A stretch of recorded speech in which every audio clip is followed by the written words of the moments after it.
Day of the Dead journals have a special place in my heart. After my father's passing, I discovered junk journaling, and it saved me in so many ways. I was writing letters to my father to help me manage my loss. Those letters turned into journals, and those journals turned into creative handbooks with one-of-a-kind pages.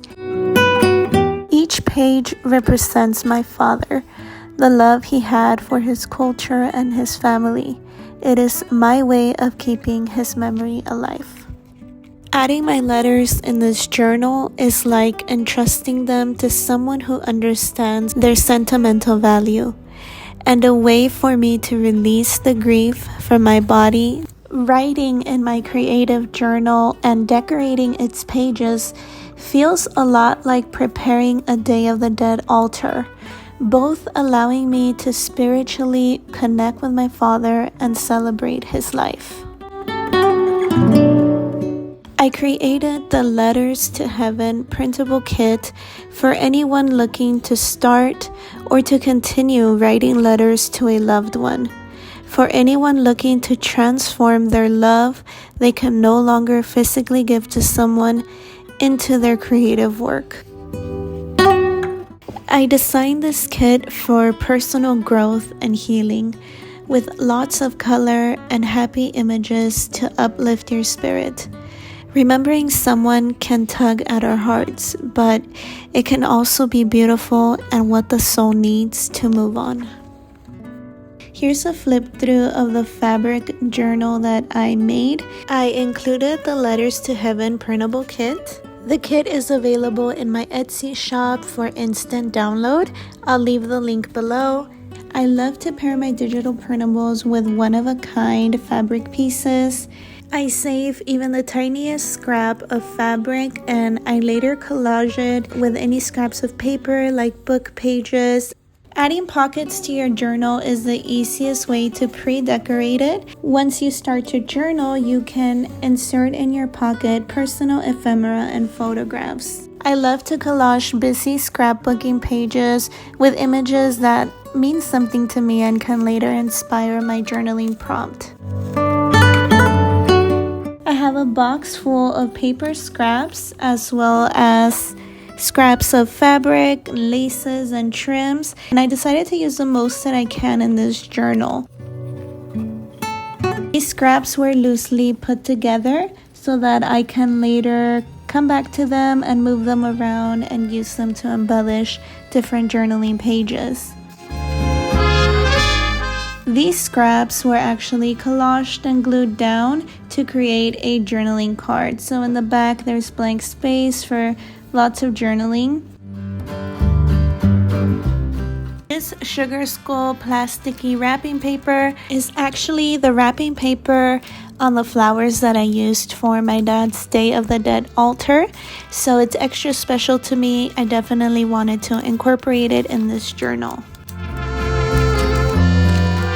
I also created this ephemera idea by collaging my leftover paper scraps. I added a sticker label for quick journaling.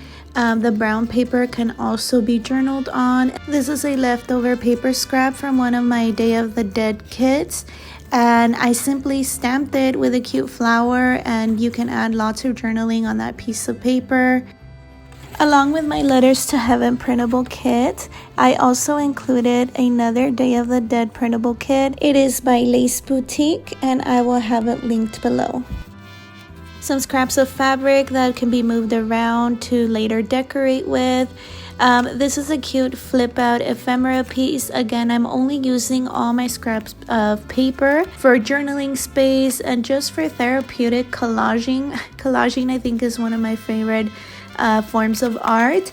And then what do you guys think about this line floral paper? I designed it after one of my embroidered linens, and I completely fell in love with it. I'm thinking of adding it to my Etsy shop as something that you can download and print, and it's just the perfect in-between papers so that you can have more journaling space in a decorative journal like this one. This Sugar Skull Frida with her monkey is one of my favorite journaling cards that I created for this journal. I created several of them as I do have some pages that are more heavily pre-decorated, so I inserted journaling cards like this one to have journaling space in the back of them. And lately I've been really enjoying how I collage my journaling cards. It's just as much as a therapeutic session for me as it is to actually write in my journals. My YouTube channel is fairly new. The majority of the videos that I have uploaded are junk journal flip through videos. And now that I've reached a new milestone, I reached 1,000 subscribers, which I am super excited about. I would love to hear from you what other content you would enjoy seeing on my YouTube channel. I do have a couple of ideas that have to do with Day of the Dead and Christmas themes, and I know I'm super late to both of them, but those videos are going to be process videos and how-to videos. No more flip-throughs. But if you have any other recommendations, I would love to hear in the comments below. I have a thank you sale for helping me reach my 1,000 milestone subscriber count. Valid until December 31st. Get 15% off all printables and 25% off my fabric and ephemera bundles. I will leave my Etsy shop link below. Thank you so much for watching. Until next time, bye.